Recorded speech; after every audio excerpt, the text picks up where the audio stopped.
Hi, my name is Paulette. Welcome to my balcony garden. Today I'm very excited. I want to show you how lush this garden is. A balcony and it has a lot of plants and you're going to be very surprised. Come on with me, I will show you. Here's my beautiful trellis as I walk out my balcony, as you can see. And here it is in front of me. It has the basil. This is the beautiful Malabar spinach. Also, this is the sweet pepper. This is ripened already because it's really late in the season. I have to harvest this. And maybe later on, I'm going to show you how I harvest it. And also, this is called the passion flower. Passion flower is very beautiful. It has these, none of them's open right now, but when it opens, it's like really beautiful. The bees love them. And it's also, you can use these leaves to make tea or the flowers. What I do is I use this to make tea and it's very soothing and calming. And this is the bitter melon, okay? Over here, it has melons everywhere. It's the end of the season now, so it's getting yellow, but it grows vigorously. And I harvest a lot of melons from here. And this is really good in soup or salad or anything of that nature. Also, if you would move over here, this is called the Thai basil. And I use this a lot in my cooking, especially curry. Also, over here we have the nasturtium. Look how beautiful the flowers are. Isn't that gorgeous? And I think this is the variety, I got this from Home Depot. And it's like, I forget what it's called, the Indies. I think it's called Indies, yeah. It's very beautiful. Oh, I forgot. This over here is called the ong choy. And I've been making stir fries with this and it's just delicious. Tastes just like spinach. Over here, here's another ong choy that you can see I just harvested, so it's regrowing back. And over here, I have the peppers. This is really growing. There's only 3 plants in here. And look how lush it is. So you can grow stuff in the balcony and not have to worry about, the main thing is the fertilizer and things of that nature to keep it going and watering because it dries very quickly here. So you have to be on top of it. Here's more Malabar spinach. As you can see, it grows vigorously, it's very lush, and it grows basically anywhere and it doesn't need a lot of soil. Here's what you call an elephant ear, and this is also edible. I use this in eat it with dim sum. I don't know if you're familiar with dim sum, but that's a really popular Southeast Asian dish that I use it for. Also, you can use it in soup. It soaks up the juice. It's like really nice. Oh, a bee. Okay, bee loves it. And here's more peppers right here. As you can see, I haven't harvested any of it yet, but I will do that today. Also, if you move over here on this trellis is the wing beans. And they're ready for harvest. And it grows beautiful and it's so lush. I'm sorry, it's a little windy, but it gets like that in the balcony. So you might want to get like plants that can withstand the wind. So this is one of them. The wing bean is so lush and beautiful and fruitful. As you can see, there's a lot of fruit right here, and right here. This right here is the okra. As you can see, I harvest a lot of it already, and I made stir fries out of them. And here we are, and we're almost at the end of the season, so that's why it's this height. It's about to go. And I probably replace this with some winter plants such as broccoli or mustards and stuff like that. Hi, here is what you call lemongrass. I have 3 containers of this and it's really, as you can see, it's a windy day. It does really well in the wind. I mean, it's grass. Of course, it's gonna do very well. Also, it doesn't take a lot of soil. As you can see, I mean, I water it once a day. I don't really fertilize it or anything, and it still grows vigorously. And here is my favorite, the almighty mint. And see, it's going to seed, and the bees love this. See, here's a bee, here's this guy right here, and he's just coming in and out, and We use this for tea or for any type of cooking, especially in my family because we're from Laos. We use this for lap, or as you call in America, larb. So Larb. And here's the pepper again. As you can see, we love peppers. We put peppers in almost every dishes, especially tam som. And that, it's very delicious. It's very mild. That's why I like about this, because some of the peppers, like the Thai peppers, they're very too spicy. And if you like spicy, then you can grow those too. This is the roselle plant, and this grows calyxes, but you don't see that right now because it's not supposed to come until during the time of fall. So yeah, when I get it, I'm probably gonna make jam or dry it for tea. To my right here, I have the okra again.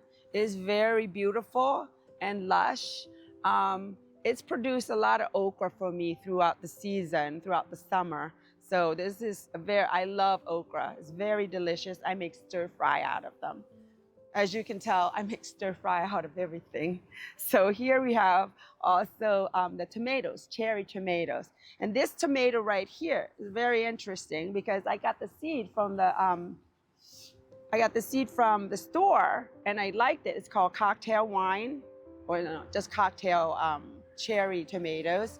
And I just took the seed and I planted them, and here we are. It's been producing a lot for me this summer, and it's not stopping.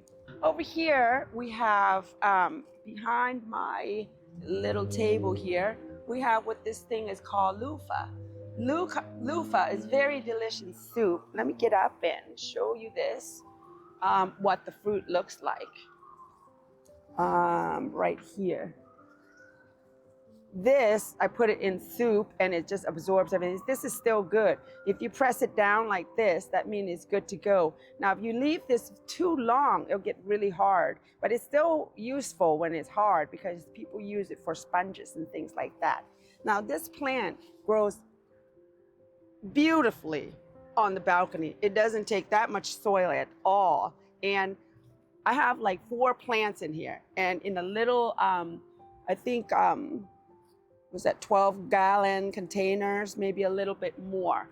And every day it will produce all these flowers. This tendril right here has flowers, and it grows like, it actually blooms like in the afternoon, and in the morning time it falls off. It doesn't get, and the ones that get pollinated, the female ones, are the ones that, there you go, grows a loofah, and which is where I harvest a lot of it from this plant already. And again, this is the end of the season. That's why you don't see a lot of fruits here. Maybe next spring, well, not spring, summer, I'll show you all the fruits that it bears.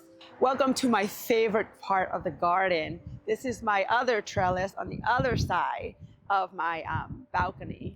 So here, as you can see, I'm growing asparagus beans or long beans or string beans, however you want to call it. And it's towards the end of the season. So I'm like leaving some of them so I can harvest the seed for next season. This one is the green type of long beans or string beans. Over here we have the purple kind, and it doesn't grow as much as the green beans, but it's a lot prettier, I think. So I like to grow them every year. And back down here, we have different varieties of pepper. And this pepper here is very hot. So I have the 3 kinds, the sweet, the mild, and the hot. And this variety here is very hot. I actually got this plant from a friend of mine, and he gave me 2 because he couldn't give me more, but I said I didn't want it because I have limited amount of space. And I only have 2 here, and look how lush and beautiful this is. I'm very, very happy with this plant. And down here, I just planted down here just yesterday, actually. This is the wrap seed, the wrap broccolini, and it grows like really big. So I only put 2 here. Over here I put more because I wanted to like grow it, and then once this other plant dies off, then I pull that out, and then I will plant more of this in the other containers. So that way I just extended my growing season. Back here, more roselle. This one's not as big because I started this later than the other one. So, but it still should produce some fruit for me, so I can utilize it during my canning season. Oh, this here is the Egyptian spinach. It grows so tall. This can even be an indoor plant. I would put this in indoor because it just grows. And again, it doesn't take a lot of soil, and it grows, doesn't take a lot of water, doesn't take a lot of soil, and it's just so strong. I can basically pull this up like this with the pot and it will not die. I put it down like this and it grows really tall. I actually cut it down and I just love the looks of it. It's also edible. You can use the leaf in soup or salad, things of that nature. It's very delicious. I've had it a couple times. And down here we have the sweet potato vines. This particular sweet potato, it doesn't really grow any tubers. So most people grow this for its beauty and for its very delicious leaf. And this actually tastes just like ong choy. So you would treat it just like a regular ong choy or a regular spinach. You can, I stir fry everything. So I make stir fry out of this, or I put it in soup. This is more rapeseed or broccolini that I planted yesterday. As you can see, it's wilted, but no worries. By tomorrow, it'll just like grow, it'll just pick itself up. It's very resilient to all types of, well, it likes cool weather, but once it has the cooler weather and perfect condition and perfect soil, then it'll grow for you. This over here, I replaced this plant with, I replaced cucumbers. I used to have cucumbers all over this wall right here. I had like a trellis that I took out and I planted this because fall's coming and it was dying. But I did harvest a lot of cucumbers off this container alone. And there you have it. I hope you enjoy my garden tour as much as I did. As you can see, I grow mostly edible. I think the only non-edible stuff that I grew is just, nasturtium is edible. The phlox, which I didn't show because I didn't think that it was relevant, but now that I think about it, it is relevant because it does bring a lot of pollinators for my fruits. So yeah, all edibles. And I don't really eat a lot of it. I give them away, the stuff that I can't eat. I just grow it for their beauty, and they just make me happy. And at the end of the day, I come sit at my table, have my tea, and just relax. And it's beautiful. And I hope you like it. If you do like it, please like and subscribe to my channel. Thank you.